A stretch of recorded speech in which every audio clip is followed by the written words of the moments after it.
Evening, my ducks.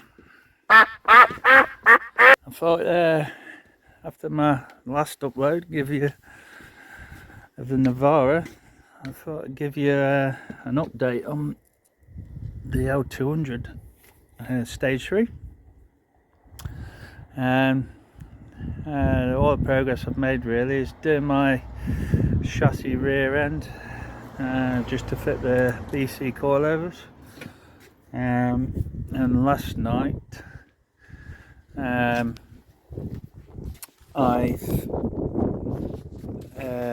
still got the issue of non-starting. I ain't started this car in fucking 5 months or something like that.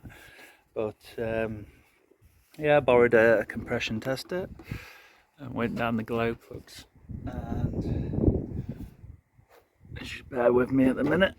Yeah, and yeah, I've got 220 psi on cylinders 2, 3 and 4, and 210 psi on cylinder 1, so pretty much factory really. So I know it's the ECU, or there could be a wire, fusible link wire that's stop and start. I've been through it countless times, and yeah, again this weekend I'll do a bit more digging into the loom. I'm just getting no signal or pulse to the injector plugs. I'm getting fuel, but it's not high pressure fuel, so it may be a combination of what the ECU is trying to do.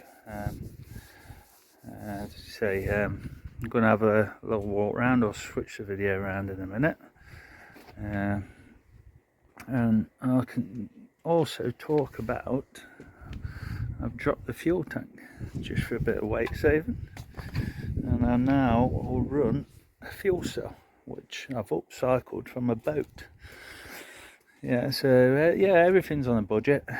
You know, in the Fultons we struggled to get parts from here, but what I'm wanting to do is from the Thai, Filipino and Malaysian drag racing scene. So my car is a little bit different to the usual L200. You know, you can take the fucking piss, but I'm from a Golf. I had a Mark 5 Golf, which is 300 horsepower, and that had a 2260 VK, and you'll see the videos in my channel. Yeah, so I missed that, so I thought I'd do something different to the L200.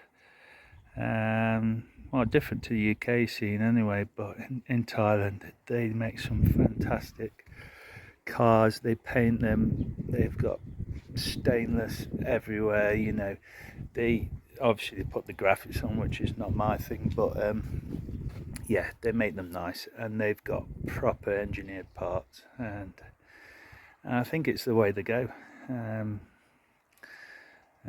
yeah, and the beauty of those sorts of places, the prices ain't that bad, but the shipping, you know, it's quite dear. It's like if I was to get, say, a headset, you know, head stud set or something like that, you're looking at 300 quid DHL. So, but they know the stuff, and they're all drag proven, and yeah, let's switch the camera around. Right, here we go. So what happened here? As you can see, this may be different to most of your L200s in the UK. We've got well, I've got a Walkinshaw which had Coney coilovers as standard, and what you can see, you've got a 5-link subframe, and you'll see my bottom links in, which all this has been acid dipped, so it's all ready for primer and paint. But you see, you got your bottom link sort of there, and this is one of your top links, and then you've got the crossing there.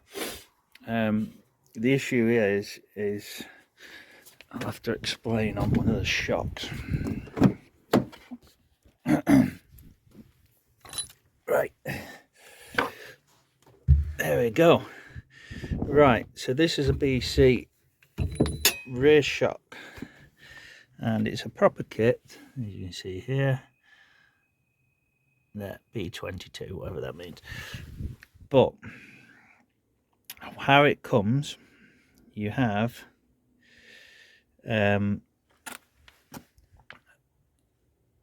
just the pillar ball at the top. You get no spring and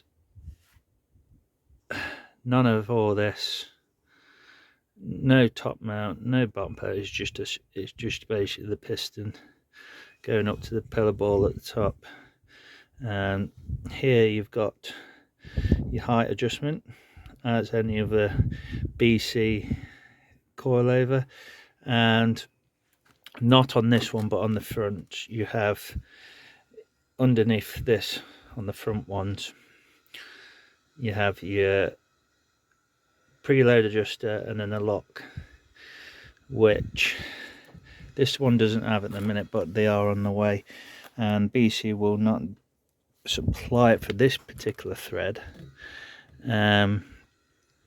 I think it's a M40 or something like that. But I found a company in the UK, a fastener company, and I've got 2 stainless fine pitch nuts coming, and they'll sit under there, and this will lock the bottom. This spacer here was a result of me chopping off, this is the original Coney spring. I actually chopped off that amount thinking I'd get it lower, because what I was left with was about 200mm, even with that on, of arch gap. So I thought, well, yeah, chop the spring, tempered it and all that. And it only dropped it by 20-30mm, something like that. So I was still left, compared to the front, there's my front, it's about 30mm gap. Yeah, a bit of a problem. So the only way to do it is either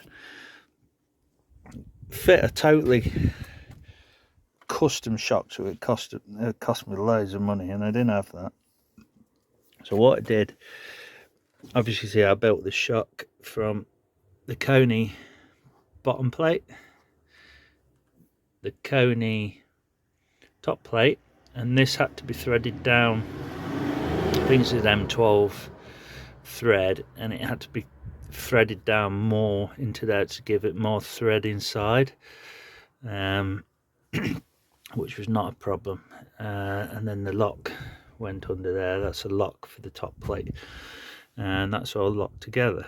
So what I was left with is I needed to get rid of some height, and the only way to do it is either bring this lower, which was my first plan, and I made these up. This looking a bit rough now, but it's been out in the weather. Was going to go underneath there like that. As you see, I'm dropping the bottom to get it lower, but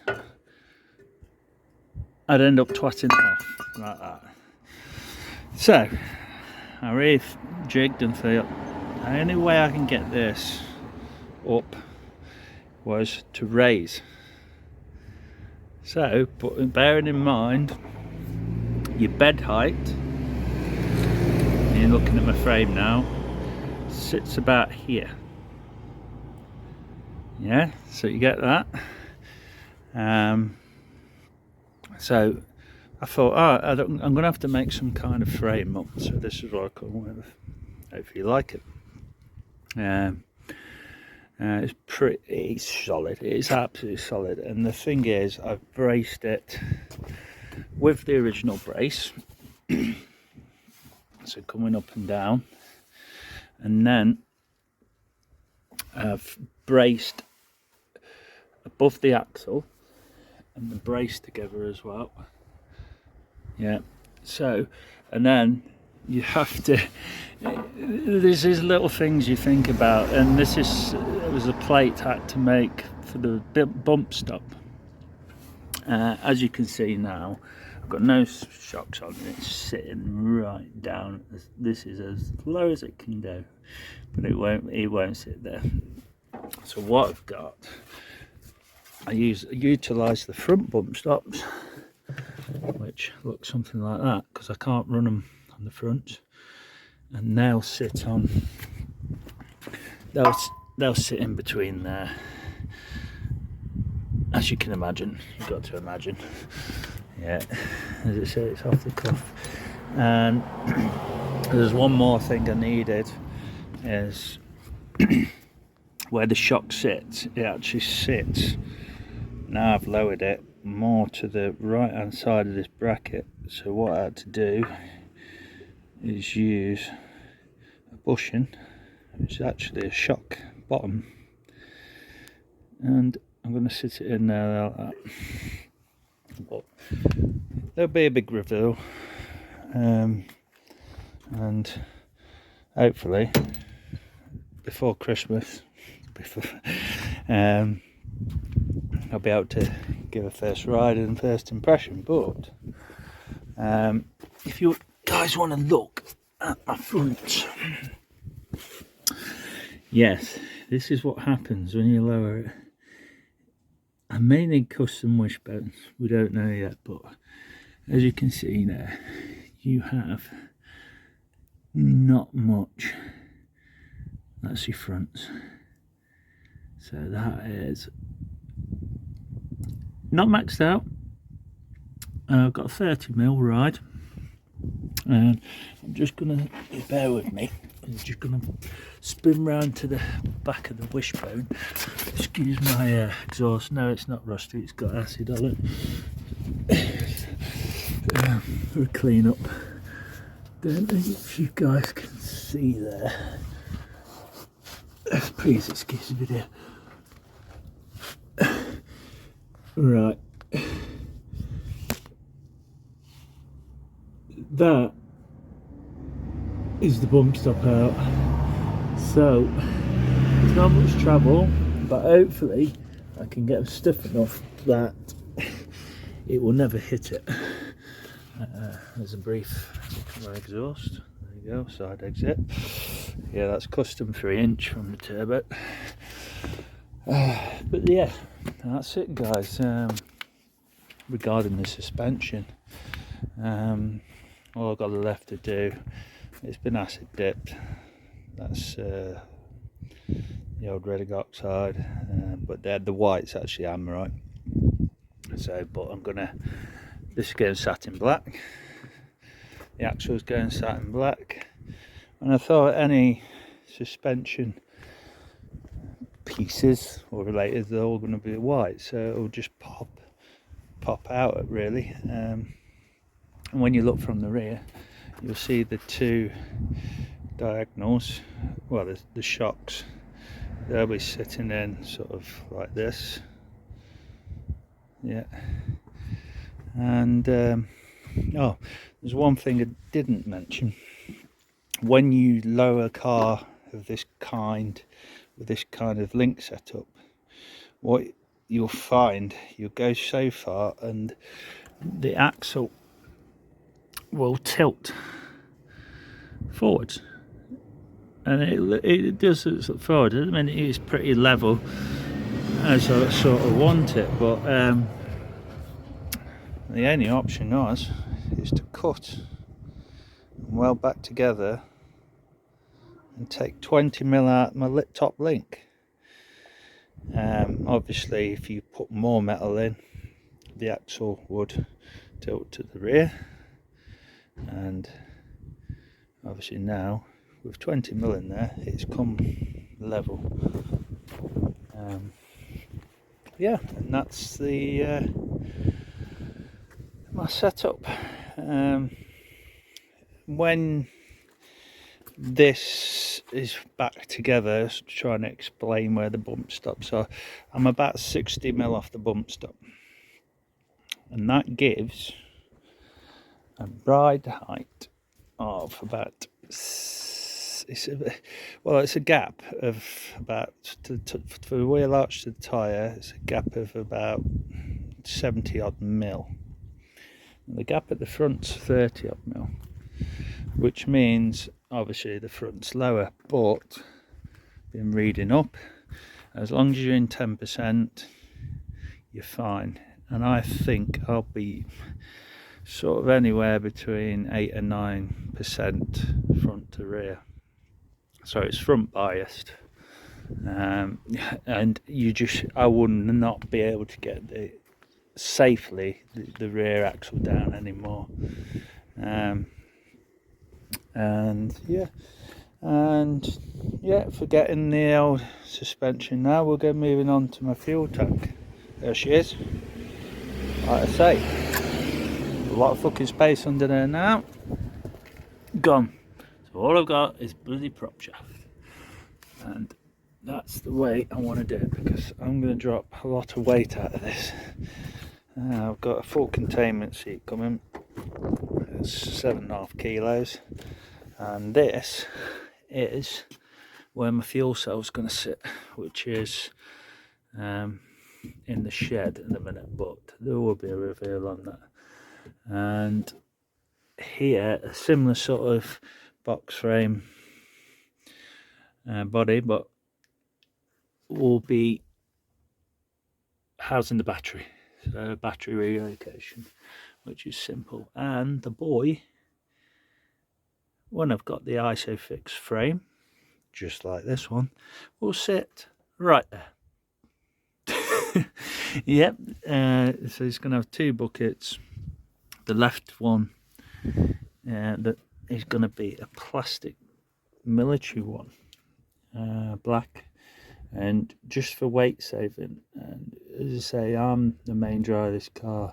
There's going to be no comfort for the passenger. It's plastic, but it's going to take my 5-point harnesses. Here's my inlet manifold on the seat. We've got plans for this in the future. We've got a local guy who's gonna make me something special up, which I'm going to copy actually from a product in Thailand, and it's just to get more air into this engine. And I can briefly explain it, but basically they use the standard runners and they just box out the centre bit. As you see, this is a pancake design, and it's not really the best designs, and the piping that goes to it will be an 80mm sort of pie cut then. But yeah, there's me ECU. As you can see, what does that say? Yeah, B&H Motorsport, Stage 3 version 2, and that went in on the 31st of the 12th, 21. And that, my friends, those guys, will, I can briefly say, be around 300 horsepower, I reckon, with the turbo I've got. The injector nozzles as well. I've got 120% injectors in it. The thing is, these injectors, they're from Thailand, and they don't bother with flow rates or anything like that. They go by boost, and they're capable, which is right in where I want to be, 30 to 50 psi. Now that is, 50 psi is 3.4 bar, and yes, they will run this. I've seen similar trucks running that kind of pressure in Thailand, and the one the guy I chat to, he won't give me too much information, but there's things you do. And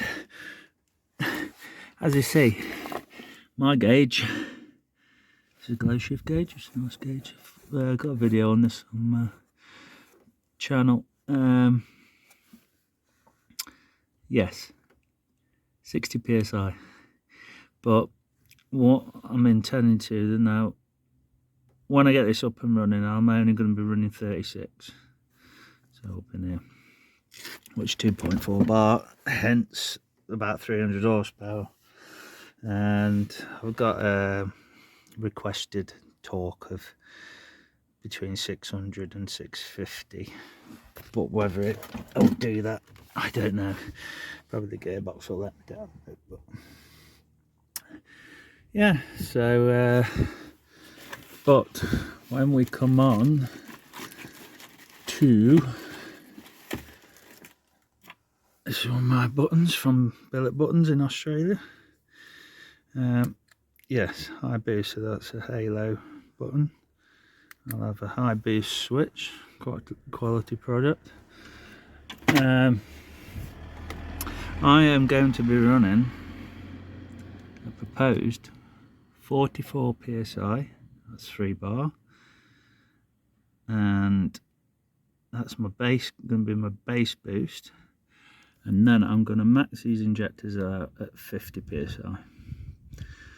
Now that's 3.4 bar, and you get fucking hell crazy in one of these. They run it. And I speak to a guy in Thailand, and he basically says, I've got a baby truck. And I really have. I've only got a set of injectors in it, you know, 3-inch exhaust. To them it's nothing, you know. I've even got bloody AM filters, got Borg Warner turbo, that's bloody 65mm. That's nothing, you know. And you think, oh, well, in my golfing days, this is a fucking big turbo, you know, and that runs 36 psi. Yeah, as I say, that battery's going because I need some space. And yeah, go on to the stage 4 proposals. In there we've got the exhaust cap. Now in Thailand they swapped that out, and there's a company called BYP Racing, which I'm going to purchase it from because it's the only one I've found, and it's obviously to run these high boost brushes. Don't know if it'd be laggy, but cam alone 30 to 50 horsepower, and that's throughout the rev range, so it will absolutely transform this car. But alongside this, I thought to myself, I want this engine to bloody last. My compression's a good look. There you go. So there's nothing wrong with the engine, it's just the ECU or the wiring. And you say, look at my ports, for God's sake. I've even delved, these have been properly cleaned out. You know, there's no carbon in this engine at all. And I've got my 947S nozzles on, so they're 120% injectors. So what I'm going to do is, once I've got this head off, eventually just before stage 4, I'm going to in the 1.9 TDI scene, machine the bowls out. And there is a lip on these, and I think the bowl is like, it's about just over 51mm, and the machine out to either 52 or 55, something like that. But first I'm going to have to measure the using a syringe and a plate, just find out the volume, because my idea is, rather than 16.5 to 1, which is the standard for this, is to run 15.7 to 1. Now what that will do at 44 psi, it will keep me within or just below standard effective compression ratio. That means your compression ratio plus your boost, which gives a different compression ratio, and others a higher compression ratio. So I'm going to keep it within standard, and I'll just creep above standard at 50 psi. But to do that, I'll need a compression ratio of about 15.7 to 1. There is a calculation online, and then basically you divide your proposed boost pressure by 14.7. You add your 1, and then you can work it out from that. Yeah, simple really. Along with stage 4, there's going to be a fuel. Obviously, you've seen my proposed location for my fuel cell, which is 25 litres. I need to run a inline pump, which will either be in the back or I might fit it sort of down here, and up in here I'm going to have a fuel pressure regulator. Now this is because of these nozzles. Excuse the battery charger, it's just on a trickle. These, when you got bigger injectors, you fit the longer one, which I've got to come in the next few days. I don't think that'll solve the problem, because this one actually wears this suction control valve, but you need more volume basically. But you also need, because the demand of these injections, you don't want all your fuel disappearing back the tank, so on the return you have to put a regulator to keep it in sort of a loop around the fuel system, and nothing hardly goes back to tank. And I don't know what pressure to set it by, but it won't be much.